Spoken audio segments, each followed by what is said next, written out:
నంద్యాల జిల్లా పచ్చర్ల గ్రామంలో చిరుత సంచారం కలకలం సృష్టించింది. ఇటీవల సిరివెల్ల మండల పరిధిలోని నల్లమలలో ఉన్న పంచర్ల గ్రామానికి చెందిన షేక్ బీబీ వారం రోజుల క్రితం నిద్రిస్తూ ఉండగా చిరుతపులి దాడి చేసి గాయపరిచింది. పచ్చర్ల మాజీ ఉప సర్పంచ్ మెహరూన్ బీబీపై నిన్న చిరుతపులి దాడిలో మృతి చెందిన ఘటన స్థానికులను కలిచివేసింది. నల్లమల ఘాట్ రోడ్లోని పచ్చర్ల కట్టె పుల్లల కోసం అటవీ ప్రాంతానికి వెళ్లిన ఆమెపై చిరుతపులి దాడి చేయడంతో అక్కడికక్కడే ప్రాణాలు విడిచింది. దీంతో ఒంటరిగా బయటికి వెళ్లాలి అంటే గ్రామస్తులు వణికిపోతున్నారు. రాత్రి వేళల్లో ఏవైనా అరుపులు వినిపిస్తే చాలు హడలిపోతున్నారు. ప్రాణాలు అరచేతిలో పెట్టుకుని బిక్కుబిక్కుమంటూ కాలం వెల్లదిస్తున్నామని గ్రామస్తులు ఆవేదన వ్యక్తం చేస్తున్నారు. అయితే తిరుపతిలోని చిరుతపులిని పచ్చర్ల గ్రామంలో వదిలేశారని గ్రామస్తులు ఆరోపిస్తున్నారు.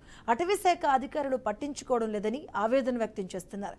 చిరుతను బంధించే చర్యలు తీసుకోవాలని అటవీ శాఖ మంత్రి పవన్ కళ్యాణ్ ను పంచర్ల గ్రామస్తులు వేడుకుంటున్నారు.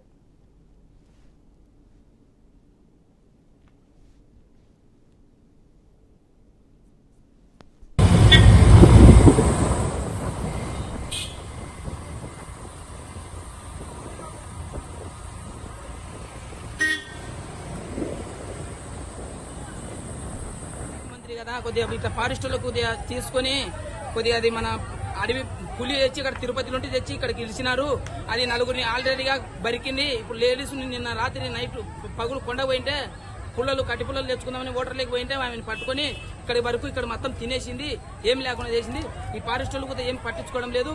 ఏదో కెమెరాలు బిగిస్తున్నారు. ఆ కెమెరాలో ఎప్పుడు పడుతుందో ఎంకతో బయటికి పోవాలని భయపడుతున్నాము. ఈ అడవి శాఖ మంత్రి పవన్ కళ్యాణ్ గారు దయచేసి మాకు కొద్దిగా సాయం చేయమని కోరుతున్నాం.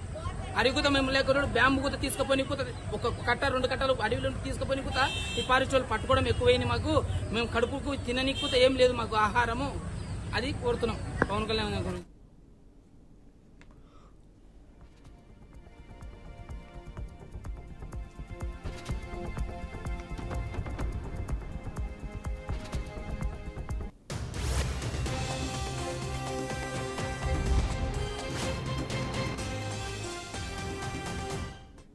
ఇదే అంశానికి సంబంధించిన పూర్తి అప్డేట్స్ మా కరెస్పాండెంట్ బసవరాజ్ అందిస్తారు. బసవరాజ్, మధు, ఈ చిరుతపులి జనవాసంలోకి రావడంతో అంటే ఏదైతే నల్లమల అటవీ సమీప గ్రామ ప్రజలైతే చాలా భయాందోళనతో అంటే నిద్రలేని రాత్రులు గడుపుతా ఉన్నారు. అంటే ఈ 3-4 రోజుల వ్యవధిలోనే అంటే మొన్నటికి మొన్న అంటే పచ్చర్ల గ్రామంలో కావచ్చు, లేదా అదే విధంగా నంద్యాల సమీపంలోని చలమ వద్ద కావచ్చు, లేదా నిన్న జరిగిన ఇన్సిడెంట్ మహానంది పుణ్యక్షేత్రం వద్ద అంటే చిరుత అంటే రాత్రి వేళ జన సంచారంలోకి రావడము, అంటే అది ఆ చిరుత దృశ్యాలు ఆ జాడ సీసీ కెమెరాల్లో రికార్డ్ అవ్వడము, అంటే మొన్న పచ్చళ్ళలో ఏదైతే ఆమెను చంపిందో అంటే ఒక మహిళను అంటే కట్టెల కోసం ఉపాధి కోసం అడవుల్లోకి వెళ్ళిన మహిళను చిరుత దాడి చేసి చంపిన ఘటన అయితే చాలా విషాదకరము. అంటే గ్రామస్తులు మొత్తంగా అంటే భయాందోళన చెంది ఇప్పుడు అంటే ఫారెస్ట్ అధికారులకు విన్నవిస్తున్నారు, ప్రభుత్వానికి విన్నవించుకుంటున్నారు. మేము కూలినాలు చేసుకుని బతుకుతా ఉన్నాము, అంటే మాకు భద్రత లేకుండా అయిపోయింది, ఇంటి నుంచి బయటకు రావాలంటేనే భయపడుతున్నాము అని నిన్నటి రోజు అయితే వాళ్ళు రోడ్ ఎక్కి ధర్నా చేసి నిరసన తెలియజేసిన పరిస్థితి మనకు కనిపిస్తా ఉంది. అంటే అక్కడ గ్రామస్తులు పచ్చళ్ళ గ్రామస్తులు అటవీ శాఖ మంత్రి పవన్ కళ్యాణ్ విన్నవించారు. మీరు రాష్ట్ర మంత్రిగా ఉన్నారు, మాకు అంటే వన్యప్రాణుల నుంచి ఏదైతే ఈ చిరుతపులి దాడి నుంచి మమ్మల్ని రక్షించండి, మాకు రక్షణ కల్పించండి అంటే అటవీ శాఖ అధికారులు కూడా ఆ ప్రత్యేక బోన్ పెట్టామనో లేదా సీసీ కెమెరాలు పెట్టామని చెప్తా ఉన్నారు. కానీ వాటి వల్ల మాకైతే రక్షణ లేదు, మా పశువులకు కానీ మనుషుల ప్రాణాలకు కానీ ఈ పరిసర గ్రామాల ప్రజలకి ఎలాంటి రక్షణ లేకుండా పోయిందని వాళ్ళు నిరసన వ్యక్తం చేస్తున్న పరిస్థితి చూస్తా ఉన్నాం. మధు, అంటే ఎటు తిరిగి ప్రభుత్వం కానీ అటవీ శాఖ కానీ ఇప్పటిదాకా పటిష్టమైన చర్యలు చేపట్టలేదని గ్రామస్తులు ఆందోళన వ్యక్తం చేస్తున్నారు. అంటే వరుసగా ఏదైతే మహానంది ఎస్పెషల్లీ నంద్యాల జిల్లాలో ఈ నల్లమల అటవీ ప్రాంతం కొండ ప్రాంతం ఏదుందో ఆ సమీప గ్రామ ప్రజలైతే ఆ పశువులు కావచ్చు, గొర్రెలు కావచ్చు, మనుషుల పైన ఇలా అన్ని రకాలపైన చిరుత దాడి చేస్తున్న పరిస్థితి కనిపిస్తా ఉంది.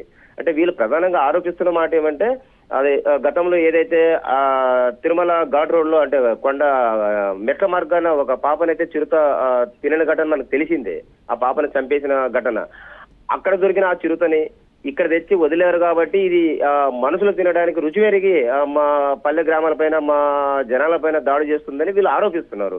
అది నిజంగా మరి అక్కడ శేషాచలం అంటే తిరుమల కొండపైన చిరుతను తెచ్చి ఇక్కడ వదిలేరా లేదనేది అది అటవీ శాఖ అధికారులు క్లారిటీ ఇవ్వాల్సి ఉంది మధు. అయితే మొత్తం మీద ఆ పబ్లిక్ అయితే సమీప ప్రజల పబ్లిక్ అయితే రోజు బిక్కు బిక్కుమంటూ బతుకుతున్న పరిస్థితి కనిపిస్తూ ఉంది మనకు. Right, thank you Basavaraju.